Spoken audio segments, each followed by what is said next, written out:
Hi, I'm JJ Conway, and I help hardworking women and a few good men build financial confidence and take ownership of their financial future. I'm cheering you on with education on financial literacy, smart investments, and passive income streams. Welcome to Ladies of Wealth. The first question we're going to start off with today, and hopefully it won't be the only question, but if it is, that's okay. We'll get another question next time. Is it unfair of me to sell my house? Hold on, let me make sure I've got it. Is it unfair of me to sell my house and keep the profit even though my boyfriend has lived there 5 years? We are using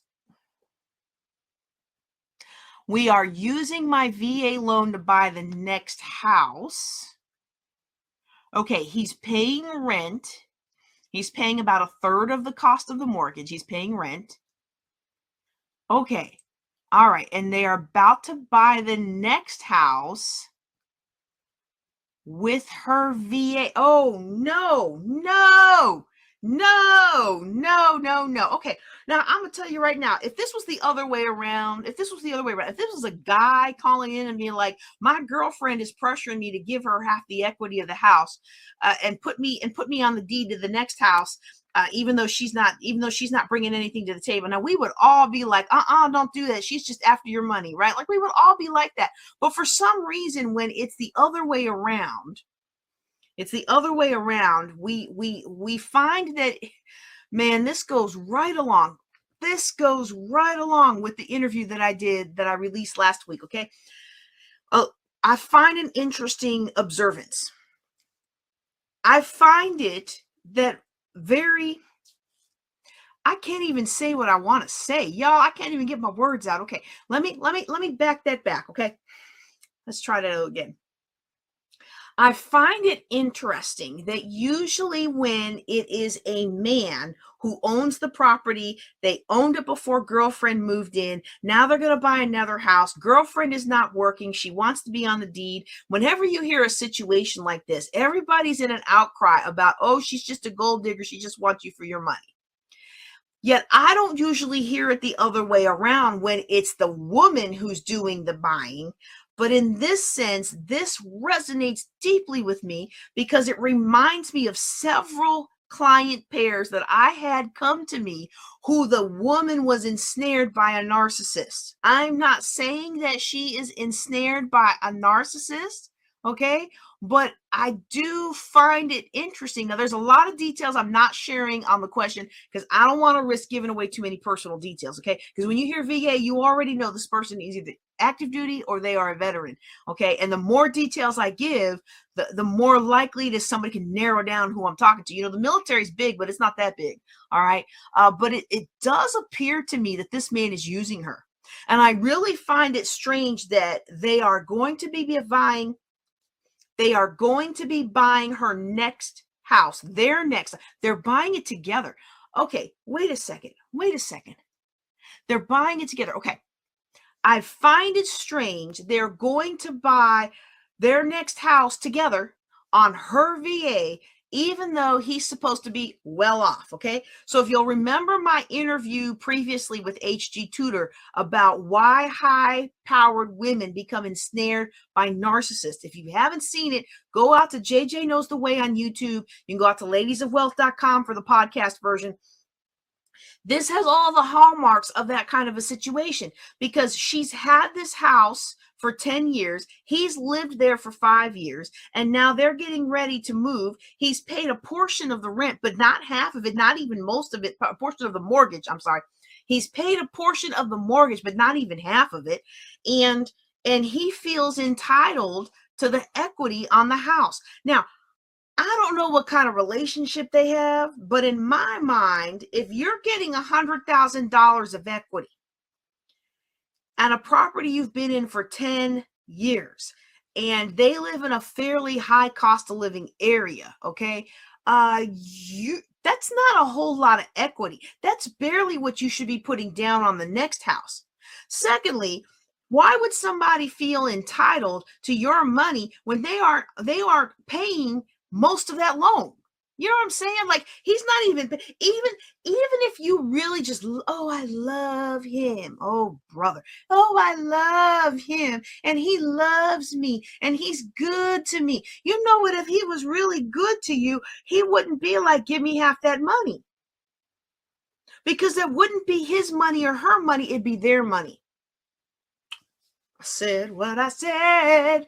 It would be their money, and they could plan it together if they have, if they have that kind of relationship. And I know people don't get married anymore like they used to, because I guess the divorce rate is creeping up over 50%. I've heard that over and over. I haven't seen the stats for myself.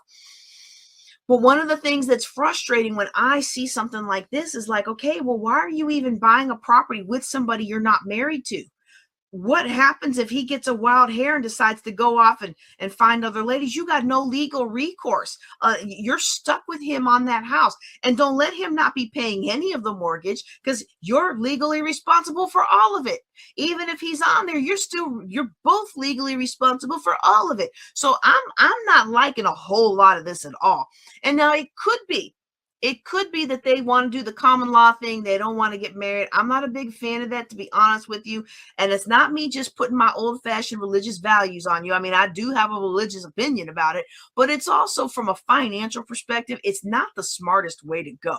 And we can talk about that some other time, because I want to get to some other questions today.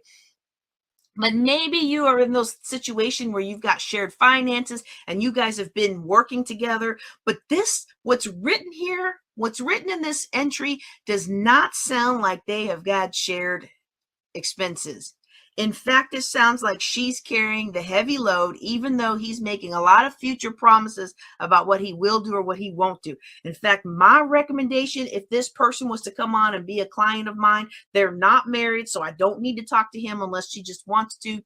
But if this person decided to become a client of mine, one of the things that I would work with her on is setting those proper boundaries and not enabling somebody who does not appear to be doing their part of the relationship financially. Okay, so what would that look like?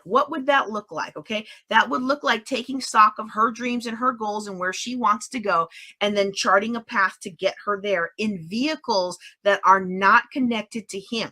So I am not a fan. Let me just say this again.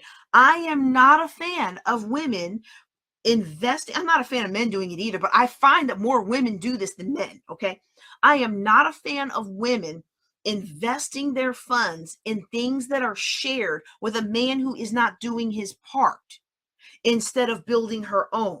Now, if you're married, that's different, especially if you're in a community property state, because if you're married or if you live together long enough to be considered common law marriage in that state, and you're in a community property state, well, then everything you build is his anyway, and everything he builds is hers anyway.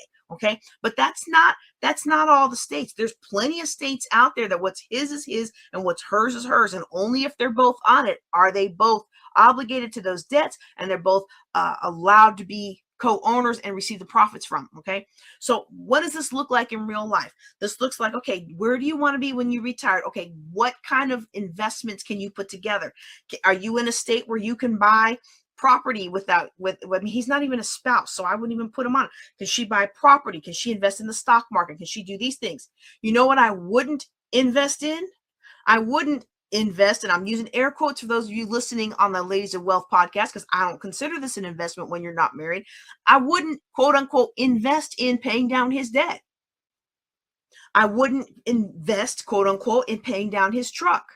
I wouldn't, and I've had ladies, I'm only saying this because I've had ladies come to me like they're facing a divorce, or they're facing some issue. Their husband has been cheating, or there's this or that has happened in the marriage, and they come to me to like, what do I need to do to take care of myself? And their plan before they come to me is, well, we have all these shared debts together. I'm going to pay this off and pay this off and pay this off and pay that off before we file. So then it's all, he has his stuff and I have my stuff. But wait, when we go through it, isn't it interesting? All of his debt is shared. All of your debt is yours. All of his debt is shared. All of your debt is yours. How come you signed on his truck?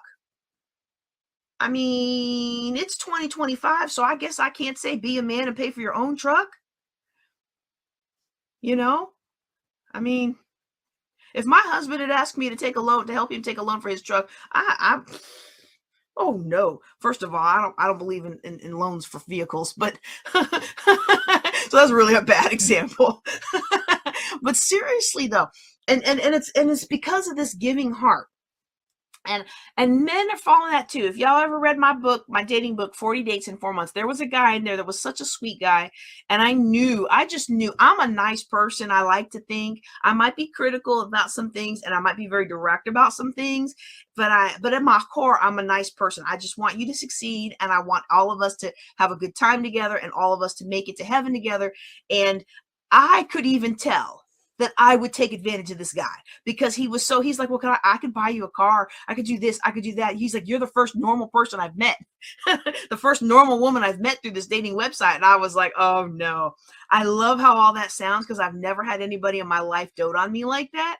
But no, I can't because I can see even my personality. I could see myself taking advantage of him later on and being like, well, he offered. So I was like, nope. So you can read about that in my book. It's on Amazon. It's like $1 or $2 or something like that. 40 Dates in 4 Months. So I have seen a few men like that, but mostly I see women like that, where the guy is just basically sponging. Well, we don't call it sponging. We call it love. And we don't call it mooching. We call it sharing a life together and moving together. But how come you're doing all the heavy lifting? How come he wants to use her VA loan when he's supposed to have money? Someone explain that to me. Oh, with the VA loan, you don't have to put anything down. Have you ever stopped, all you veterans out there? I'm a veteran. I've done several VA loans, but have you ever stopped to calculate the funding fee and the other issues with a VA loan? Have you ever stopped to calculate how expensive let me rephrase this again. How expensive a VA loan actually is in terms of total dollars spent? Anybody who does financial analysis would tell you if you could afford to do a traditional loan, do the traditional loan. Better yet, do a 15-year loan. Oh, well, I'm going to use other people's money. I don't want to have to tie up my funds. Yeah, he's using other people's money. All right, he's using her money. I'm sorry, y'all. I'm a hard no on this one because he could take that equity, he could take that $50,000 of equity, and he could roll on his merry way. And they could buy a house together and he could roll on and do something else with that 50,000, buy him a truck, buy him a car, buy him whatever, go take some other new lady out. And then he goes off to, he goes off to Canada or something. And then she's stuck with this house payment. And whenever she does sell the house, if she does sell the house at a profit, he gets half of it because he's on the deed. No, sir. No, ma'am. I'm not a big fan of this at all. All right. And again, if you did not watch my interview or if you haven't listened to it on the Ladies of Wealth podcast, my interview with H.G. Tudor about narcissists and how high-powered women get ensnared by narcissists, you got to go out there and listen to that. I want to have him back on the channel to talk about the financial impact of being ensnared by a narcissist. His work is fascinating. Now, I will warn you, he is a self-declared narcissistic psychopath. And so, I'm not trying to get any of my members to get some kind of Silence of the Lamb thing going on here. Okay. Take his words for what they are and believe who he is when he tells you the first time. Okay. And so, but very eye-opening, fantastic channel, narcissism and psychopathy. You got to go out there. His channel is phenomenal. He's got another one called Knowing the Narcissist, the Ultra. And that one's really, really good too. But a lot of his new stuff on that channel is pop culture. So if you want the older good stuff, you go sort the videos by oldest and you'll get where you need to go. Okay. All right. So that's that question. Should I give my live-in boyfriend some of the equity? No, nope. In fact, I need sound effects. I need a big no or I need what Clark Howard used to have. Y'all, who's listened to Clark Howard long enough? Y'all remember when he used to do the danger, the warning sirens and the danger, woo, woo. Yep. Okay. Our next question today is, how can I get an apartment with bad credit? Okay. And so this person has been denied because of their low credit score, even though they've paid their bills. And I really identify with this person because I think the credit industry is more based on your individual self now, okay? But back in the day, when I first applied for credit as a fresh second lieutenant, 2 months graduated from the Air Force Academy, trying to set up my first little apartment, I was denied for Kmart credit because my then husband had a ton of debt and I didn't know about it. And back then, I don't know if y'all remember this, back then, a woman's financial status was tied to her husband's. I was not old enough to notice this, but apparently back when I was born, a woman couldn't get a loan or open up a bank account without her husband signing off. I know that wasn't a thing by the time I was 10 or 11 or 12, because once I started babysitting, I was able to open up my own bank account for my babysitting money, which I absolutely had to do because my dad would find ways to find my stash of money. And so I ended up, this is so bad. I love God rest his soul. We built a wonderful relationship after some things happened in his life that brought him to the Lord. But when I was younger, I had to have two stashes. I had to have one for him to find and take the money out of, and then I had to have the other one that was my cash on hand, and then I had my bank account. Because otherwise that money would be gone. It was always used for my siblings too. That's the worst part. Like, oh, I'm going to fix your brother. I'm sorry, I took your money. I needed to fix your brother and sister's bike. Well, fix them out of your money. Or how about get me a bike? How about fix my bike? Well, your bike isn't as bad as theirs because you take care of your stuff. Funny thing is I also would always get in trouble for not taking care of my stuff because I was that engineer kid that always wanted to take it apart and rebuild it. So a lot of my stuff was always taken apart and rebuilt and taken apart and rebuilt. So anyway, I don't even know how I got on that. Okay, so anyway, I understand what it's like to have bad credit. That's really where I was going at. And today, having bad credit isn't tied to somebody else. That floored me when I went to set up my first apartment and they were like, nope, your credit's bad. You're gonna have to put all that stuff in your cart back. I forget how they did it, but it was obvious that my credit had been denied. And then when I found out, because even then they would still send you a letter that said, here's why your credit was denied.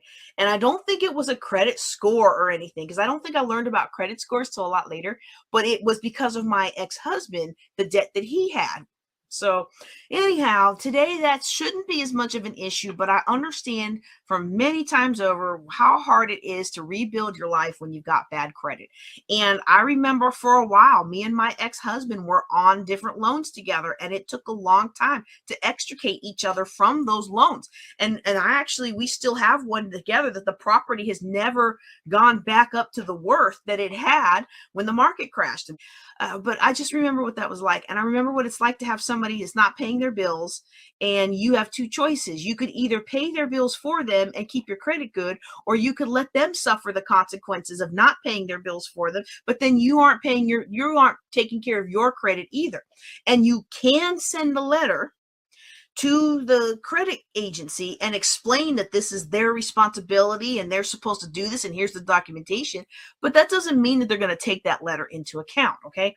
Another thing I want to talk about on getting a property or getting an apartment with bad credit. When we have bad credit, now look, do you notice that I'm talking about things that aren't really your fault? Okay. If you just haven't been paying your bills, I need you to pay your bills. Okay. You think, oh, well, my phone bill doesn't matter. It matters. Okay. You think this bill and that bill doesn't matter. They matter. Okay. So just pay your bills and pay them on time. All right. But when it comes time to getting an apartment, sometimes we have these situations where our bad credit is not really our fault, or it was our fault in the beginning, but we've been working hard to repair it. Another situation that people come to me with is when a family member or a parent or an auntie or a grandmother or a best friend or somebody like that has run up credit in your name. And it's different from a stranger doing an identity theft because you don't know the stranger and you're more likely to file a police report and do all the things. Now, some of you watching me today, you're like, I'm filing a police report no matter what. And that's where I am today. Okay, I'm gonna be honest with you on that. But back in the day, when I first realized I had a family member who was running up credit in my name, I didn't have the heart. I hate to admit it, but I did not have the heart to file a police report. And I did not have the heart to hold them accountable. So what can you do in that situation? Well, the best way to handle it is to file a police report and to press charges and to proceed with trying to get your money back. That's the best way to handle it. And it's also the best way to tell your freeloading family to get out of my life and get out of my financial life. But then fortunately, if you tell them get out of my financial life, guess what they're going to also do? Get out of your life, period. And that's never a good feeling. Okay. The next best thing you can do is you can lock down your credit by freezing it and send a note to the credit card bureaus and let them know that this is what's happened. And while you're pursuing options for getting things restored or options for getting your money back, however you choose to pursue them, I wouldn't go into detail on that. But while I'm pursuing the things that are happening, or I'm pursuing ways to get my money back, but please understand that this was not mine, and we're doing the best I can. You can send that letter and you can freeze your credit. And then if you have to thaw your credit to go after a mortgage or something like that, well, then that letter will be there and hopefully no new credit will have been run up in your name. Okay. But barring those kinds of things, there's really not that much you can do. And then even if you freeze your credit, you run into the problem that this person's having. Now, this person did not say that they had frozen their credit. They were basically frustrated because apartment complexes would not even look at them if they didn't have the certain number of credit. And I, as a landlord, I understand that, because a lot of times when you go to the landlord conventions or you use the landlord software, a lot of times it's automatic. You apply in the system automatically kicks you out if your credit is not high enough. So how can you get a good apartment even if you have bad credit? I'm going to say you're going to use the same tactics that I used when I came home from my military trip to find my house sold and my stuff thrown out, and I needed to find a place to live that night. Very rarely is it that somebody needs to find a place to live that night and they're actually legit people who pay their bills on time. Usually somebody who needs a place to live today is because they haven't paid their bills and they've ignored their problems and they haven't taken action. And as the Bible says, the foolish see trouble, the wise people see trouble brewing and they take action, but the foolish keep going and they're punished. And so in this case, a lot of times people are facing financial issues and they're expecting a miracle. They're expecting their ship to come in. They're expecting to get that bonus, fill in the blank, whatever it is they think is going to make everything work out. And then at the 9th hour, the 11th hour, the 1 minute left to saving my financial standing with this property, with this house, with this apartment, nothing has come in. No cavalry has come in to save the day. No knight on a white horse has come in. The Lord has not sent down a miracle working thunderbolt and worked it out. And I'm somebody who believes in the Lord's miracles, but somehow, some way, it has not worked out for you. And now you've been evicted. Now you've been foreclosed on. Now you've been fill in the blank. And now you've got to go find a place tonight. That's the person that usually needs to find an apartment right now. And so for me, it was very difficult to find someone who would take me. But the way that you do this is relationship. Okay. So you have to be able to show a couple things. If your credit is bad, or if you have been on a journey of not caring about your credit while you are working our get out of debt plans, okay, especially those of you who started off where you can't pay your bills. If you started off not being able to pay your bills, then on the short term, your credit's going to get worse, because what do I tell people to do? Don't spend money you don't have. And so when we put you on a pro rata plan, if you only have $20 left over at the end of the month to send to all your billers, well, then that's what we send. And we split it up according to who gets their fair share, and we write a letter to explain why, but that's all you got. That's all you send. And so your credit will get worse before it gets better. Okay. And if you have to move in that situation, or if you have to go on and get to the next apartment or the next dwelling place, whatever it might be, well, it's going to impact you. So what can you do about it? You have to be able to show a track record of paying your bills. That's first and foremost. Then you have to build enough of the relationship with somebody who has an apartment or a dwelling for you to rent that you will be able to show them that you are somebody who pays your bills. And if you haven't been able to do that, you may need to look into temporary options that allow you to build that base and build that foundation of paying your bills, paying your rent on time, whether you rent a room or whether you rent a trailer or whether you rent something that's cheap enough that you can afford, okay? And again, you're still looking for somebody who isn't just running you through a gonculator and only filtering into them the people with good credit, because those people aren't ever going to even see your application. You've got to get to the people, the mom and pops out there, the apartment complex that has a manager that you can actually go talk to. And that's what I did. I went from apartment complex to apartment complex to apartment complex to apartment complex. And I was like, look, this is what's happened. I came home yesterday and my house was sold. I've been gone for 6 months. I came home, my house was sold. My husband is taken up with somebody else, and I have no place to live, and person after landlord turned their back on me. But one lady, Taylor at the verandas, she said, you know what? I'm going to take a chance on you, because she could see that I made 3 or 4, 5, 6 times whatever their rent was. I made good money. I was pulling in 6 figures with my military paycheck. Okay. I was a lieutenant colonel. I was making good money. Right. But no, I wasn't a lieutenant colonel yet. I was a major. Okay. But I was still making good money, y'all. I was still making 6 figures. And so, I made plenty enough to cover the rent. And of course, it was like the bougiest place in town. Like it was this is so bad. I'm going to tell you how long ago it was. It was $900 a month for rent. And that was like double everything else. But I needed a place to live. And this is the only lady that was going to take a chance on me. So I was like, I don't care at this point. But I'll tell you what happened. I loved living there. And after that, I was spoiled. Like I didn't want to go live in no raggedy apartment anymore. Look, I want to live where you put your trash out by the door and they come and take it from you.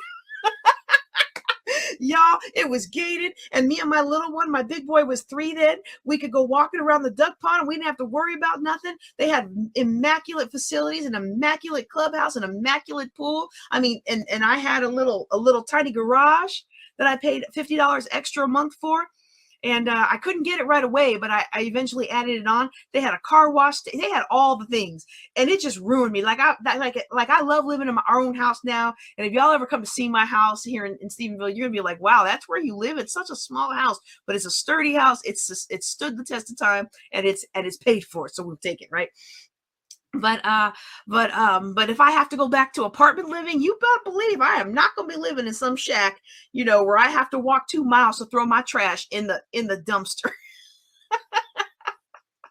But anyway, the only reason I got that apartment, and it was the last place I tried in the greater Montgomery, Alabama area, was because I could prove to her that I am somebody who pays my bills. And you have to be able to prove that you're somebody who pays your bills, and you have to find the people that are willing to either manually underwrite is the official term for it, where they basically look at your documentation and say, yes, we'll try you, no, we won't. Or somebody who's willing to work with you and doesn't use one of those systems. And sometimes it can feel so frustrating when no one will work with you. But I promise you, there are landlords out there that will work with you. You've got to find the right one. I'm telling you, you've got to, I've got a little one snuggling my foot over here. You've got to find the people that are willing to work with you, and they exist. One of the things that I like to remind my clients is that if you will make a commitment to spending less than you make, and not spending more than you make. It may be hard. It may be tough. There may be times where you feel like giving up, but the Lord will always open up a door for you, will always open up a way for you to make it work with what you bring in that month. And the reason it's so hard for many of us is because we're not committed to that mindset. The enemy shows up with a problem and we fall for it every time. that if you make that commitment to yourself, make that commitment to your financial future, one of the things that you will find is that doors will open. And you got to go through a lot of pain and a lot of thrash to find them, but the doors will open. And when they open, it's usually better than anything else you could have ever found. Like you find that person that's going to let you rent their home and your credit isn't that good and you pay your bills on time, you pay that rent on time, you pay your utilities on time, every time. Now you're becoming a blessing to them and they're becoming a blessing to you. You never know. They might turn around and offer to sell you that house. You just never know. Ooh, I know I'm speaking to somebody right there. Okay. Well, you know what? I'm looking at the time and I'm like, well, that's yet another one question that's going to be a whole episode, a whole podcast episode right there. But I think that those examples, as disjointed as they may be, will be helpful to somebody. Don't forget to like this episode, subscribe to the channel, and ask your question at ladiesofwealth.com.